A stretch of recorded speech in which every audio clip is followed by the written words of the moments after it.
இரணிய வதை படலத்தில் எங்கேயும் ராமாயணத்தை தொடாத வீடனன் எங்க தெரியுமா ராமாயணத்தோடு தொடர்புபடுத்தி சொன்னா, அண்ணா இந்த பிரகலாதனுக்கு நெருப்பு எலும்பு வரைக்கும் குளிர்ந்ததே, அது எப்படி தெரியுமா குளிர்ந்தது? ஒரு முறை அனுமன் வாளிலே வைத்த தீ இந்த இலங்கையை எரித்த போது எங்கோ இருக்கிற சீதை தீயே அவனை சுடாதே என்று சொன்ன ஒரே காரணத்திற்காக அனுமனின் வாளின் உள்ளே இருக்கிற எலும்பு வரைக்கும் எப்படி குளிர்ந்ததோ அப்படி இந்த பிரகலாதனுக்கு குளிர்ந்தது என்று சொன்னான். செங்கையில் மான் தூக்கி சிவந்த மழு தூக்கி அங்கத்தில் ஒரு பெண்ணை அனுதினமும் தூக்கி திங்களை கங்கையை கதித்த சடையில் தூக்கி அங்குமிங்கும் தேடி எவரும் கண்டிராத காலை தூக்கி ஆடும் தெய்வமே என்னை கை தூக்கி ஆள் தெய்வமே. தருமமிகு சென்னை என்று திருவருட்பிரகாச வள்ளல் பெருமான் இந்த சென்னையை தருமமிகு என்று சொன்னார். எனக்கு தெரிந்த அவருக்கு பின்னால் வந்த யாரும் இந்த சென்னையை தர்மமிகு சென்னை என்று சொல்லி கேட்டதில்லை. ஆனால் இப்போது வரைக்கும் இந்த சென்னை அப்படி இருப்பதற்கு காரணங்களில் ஒன்று, இந்த மண்ணிலே சென்னை கம்பன் கழக விழா ஆண்டுதோறும் நடப்பது என்பதை நாம் எல்லாரும் மனதால் நினைப்போம்.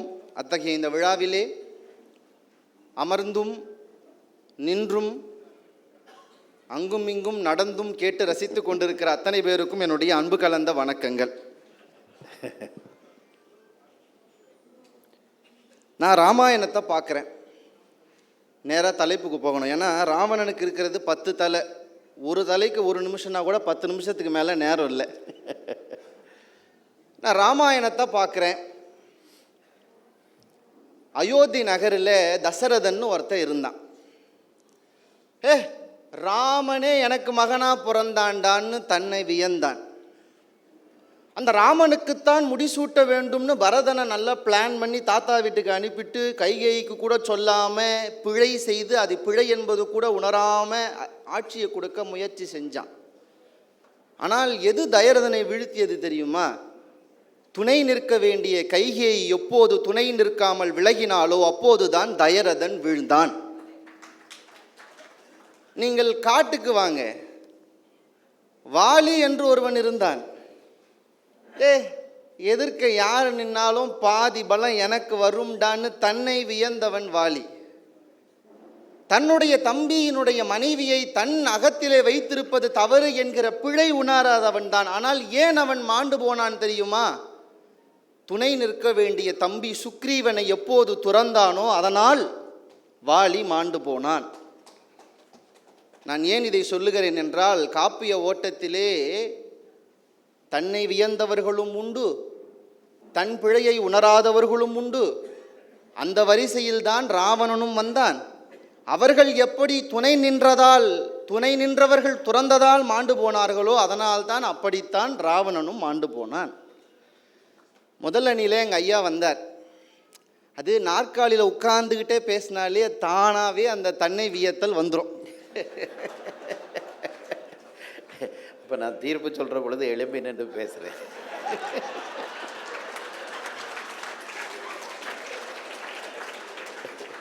ஐயா, இந்த நாட்டில் நீதி தான் நிற்கலை. நீதியை சொல்கிறவங்களாவது எழுந்து நின்னாலும் தப்பு இல்லை.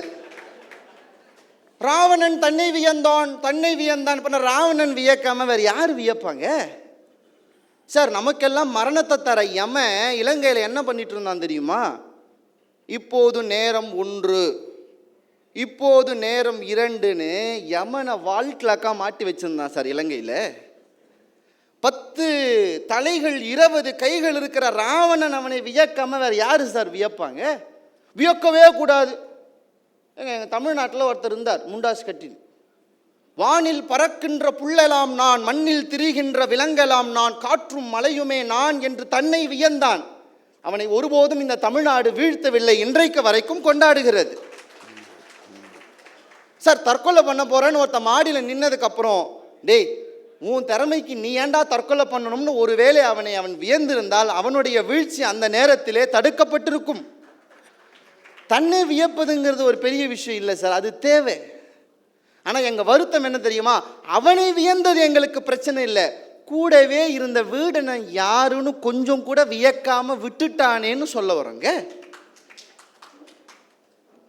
அவன் இரணிய வதைப்படலம்னு ஒன்று சொன்னான்ல, வால்மீகி எழுதாத ஒன்றா அடிஷ்னல் ஷீட் வாங்கி கம்பன் எழுதுனதுன்னா அது இரணியன் வதை படலம் தான். நான் ஒன்று சொல்லவா, அதில் ஒரு அற்புதம் இருக்குது. வீடணன் யாருன்னு தெரிஞ்சிக்க. சார், அந்த இரணிய வதை படலத்தில் எங்கேயும் ராமாயணத்தோடு தொடர்பு படுத்தி வீடணன் சொல்லலை. தனித்து முழுக்க முழுக்க இரணிய வதை படலமாகத்தான் எழுதினான். ஒரே ஒரு இடத்துல தான் ராமாயணத்தோடு கொண்டு வந்து சேர்த்தான். எங்கே தெரியுமா? பிரகலாதனுக்கு தண்டனை கொடுக்க சொல்கிறான்.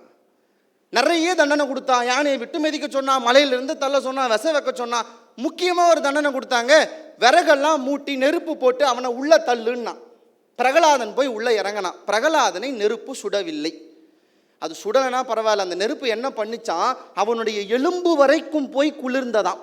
இதை யார் சொல்றது? வீடணன் சொல்றது. அதுக்கு என்ன தெரியுமா ஓமையா சொன்ன? இரணிய வதை படலத்தில் எங்கேயும் ராமாயணத்தை தொடாத வீடணன் எங்க தெரியுமா ராமாயணத்தோடு தொடர்புபடுத்தி சொன்னா, அண்ணா, இந்த பிரகலாதனுக்கு நெருப்பு எலும்பு வரைக்கும் குளிர்ந்ததே, அது எப்படி தெரியுமா குளிர்ந்தது? ஒரு முறை அனுமன் வாளிலே வைத்த தீ இந்த இலங்கையை எரித்த போது எங்கோ இருக்கிற சீதை தீயே அவனை சுடாதே என்று சொன்ன ஒரே காரணத்திற்காக அனுமனின் வாளின் உள்ளே இருக்கிற எலும்பு வரைக்கும் எப்படி குளிர்ந்ததோ அப்படி இந்த பிரகலாதனுக்கு குளிர்ந்தது என்று சொன்னான். நான் ஏன் இதை சொல்றேன் தெரியுமா? சீதை வேண்டனதை வீடணன் பார்த்தானா? சார், அனுமனுக்கு சுயமா அவன் வாழ்ல குளிர்ந்தது அவனே சொல்லலை. வீடணனுக்கு எப்படி சார் தெரியும்? இப்படிப்பட்ட வீடனை வியப்பதற்கு பதிலாக தன்னை வியந்தான் என்பதுதான் பிழை என்று நாங்கள் சொல்ல விரும்புகிறோம். ரெண்டாவது ஒன்று இருக்கு பாருங்க, தன் பிழை உணராமை. உண்மை, அவன் உணராத பிழை எது தெரியுமா? இவனை வெளியே விட்டது. சார், அவையிலிருந்து வீடனனை வெளியேற்ற முடிந்ததே தவிர அவை குறிப்பிலிருந்து அவன் பேசியதை இன்று வரைக்கும் ராமாயணத்திலிருந்து வெளியே அனுப்ப முடியல. ஏன் விழுந்தான் தெரியுமா ராவணன்? எப்போது அவனிடம் இருந்த அறம் போனதோ அதனால் அவன் வீழ்ந்தான். அவனிடம் எப்போது அறம் இருந்தது தெரியுமா? அனுமன் சொன்னாங்க, இலங்கையில் எங்கேயுமே அறம் இல்லை, ஒரே ஒரு இடத்துல தான் தர்மம் இருந்துச்சு. அதுவும் எப்படி இருந்துச்சான், எல்லாம் கருப்பாக இருக்கானுங்க, தர்மம் வெள்ளையாக இருக்கும் என்ன மாதிரி. அது வெள்ளையா வெளியில் இருந்தா தபரா தர்மம் இருக்குதுன்னு போட்டு கொன்றுவானுங்கன்னு. தர்மம் எங்க இருந்ததான்? வெளித்து வைகுதல் அரிது என அவர் உயிர் மேவி ஒளித்து வாழ்ந்ததாம் தர்மம் என்று சொல்லுவானே. வீடணனுக்கு உள்ளே அந்த தர்மம் ஒளிந்து கொண்டு இலங்கையிலே வாழ்ந்தது. எப்ப அந்த தர்மம் இவனை துறந்து விட்டு வெளியே போனதோ அப்போதே அந்த தர்மம் வாளை எடுத்து ராவணனுக்கு எதிராக நின்றது. ஏன்னா அறம் தலை காக்கும் என்பது மட்டுமல்ல, அறத்தை துறந்தால் அதுவே கத்தியை எடுத்துக்கொண்டு உங்கள் எதிராக கூற்றுவனாகவும் நிற்கும் என்பதுதான் திருக்குறள் நமக்கு சொல்லி கொடுத்தது. இப்போ நீங்கள் சொன்னது கரெக்டு தான், பிழை உணரலை. என்ன பிழை உணரலை தெரியுமா? இவர்களை துறந்தோம் என்கிற பிழையை ராவணன் உணரவில்லை. சார், கடைசியாக ஒன்று சொல்கிறேன் பாருங்க. விழுந்தான்றாங்க. அவன் விழுந்தது ரெண்டே இடம்தான். ஒன்று, முதல் போரிலேயே தோற்று போனான்.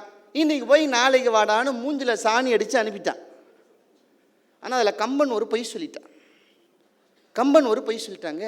வாரணம் பொருத மார்பும் வரையினை எடுத்ததோளும் நாரத முனிவருக்கேற்ப நயம்பட உரைத்தனாவும் தாரணி மவுளிபத்தும் சங்கரன் கொடுத்த வாளும் வீரமும் களத்தே போட்டானா? போடலை. ஏங்க, வாரணம் பொருத மார்பு எப்போ போச்சு தெரியுமா? அங்கே போல. எப்போது மனச்சிறையில் கறந்த காதலாய் தன் மார்பு கூட்டுக்குள் சீதையை கொண்டு வந்தானோ அப்போதே அவனுடைய வாரணம் பொருத மார்பு போய்விட்டது. எப்போது பர்ணசாலையோடு மண்ணோடு தன் தோளிலே சீதையை தூக்கினானோ அப்போதே அவனுடைய வரையினை எடுத்த தோல் போய்விட்டது. எப்போது அசோகவனத்திலே அவளை வைத்துவிட்டு ஆசை வார்த்தையை பேசி பேசி பேசி சீர்குலைத்தானோ அப்போதே நாரத முனிவருக்கேற்ப நயம்பட உரைத்த நான் போய்விட்டது. சரி, எப்போது சடாயு நிராயுதபாணியாக இருக்கிறான் என்று தெரிந்த போதும் கூட சிவபெருமான் கொடுத்த சந்திரஹாசத்தை பிரயோகப்படுத்தினானோ அப்போதே சங்கரன் கொடுத்த வாள் மறைந்து விட்டது. ஆனால் நம்மால் எல்லாத்தையும் அங்கே தான் போட்டுட்டு வெறுங்கையே இலங்கை புக்கான். ஏன் வரும்போதே வெறுங்கையோட தான்டா வந்தான். எது மட்டும் தெரியுமா இருந்தது? வீரம் மட்டும் ஒட்டிட்டு இருந்துச்சு. வீரமும் களத்தே போட்டு வெறுங்கையே இலங்கை புக்கான். நான் இப்படி சொல்லுகிறேன். ஏன் அந்த வீழ்ச்சி அவனுக்கு வந்தது தெரியுமா? ராவணன் நம்பி இருந்த 4 படைகளும், கம்பன் சொல்லுவான், பூளைப்பூ காற்றிலே பறந்ததை போல 4 படையும் போயிடுச்சு. சீக்கிரமாக அதனால் சாவு வந்துருச்சு. ஒன்று சொல்கிறேன், 4 படை சாதாரண விஷயமா உங்களுக்கு? கம்பன் சொல்லுவான், 1000 வெள்ளம் படையாம் அந்த 4 படை. ராமன் கூட்டின்னு வந்தது 70 வெள்ளம். 7-0 எங்கே இருக்குது? 1-0-0-0 எங்கே இருக்குது? எப்படி சார் 70 வெள்ளம் குரங்கு 1000 வெள்ளம் இருக்கக்கூடிய ராவணன் படையை தோக்கடிச்சதுன்னு தெரியுமா? எங்காலு சும்மா போல ப்ளூ பிரிண்ட்டை கையில் எடுத்துன்னு போய் ராமன் கிட்ட மறுநாளே கொடுத்துட்டார். சார் ராமன் கேட்டான் மறுநாளே, சரணாகதி வந்த மறுநாளே காலையில் டீ குடிக்க கூட்டு போய் உட்கார வச்சுட்டு பியூட்டிஃபுல்லாக ராமன் கேட்டான், ஆர்களி இலங்கையின் அரணும் அவ்வழி வார்கழு கனைகடல் அரக்கர் வன்மையும் தார்கழு தானையின் அளவும் தன்மையும் நீர்கழு தன்மையாய் நிகழ்த்துவாய். அப்பா உன் அண்ணன் எவ்வளோ படம் வச்சுருக்கான், எவ்வளோ பேர் இருக்காங்க, யார் யார் பலசாலி, எல்லாம் கொஞ்சம் சொல்கிறியான்னு தான் சொன்னான். வரும்போது அவனும் வெறுங்கையாக வந்த மாதிரி தான் இருந்தது. அப்புறம் பார்த்தா உள்ளிருந்து பெரிய ப்ளூ பிரிண்ட் எடுத்து கொடுத்தான். சார் என்ன சொன்னான்?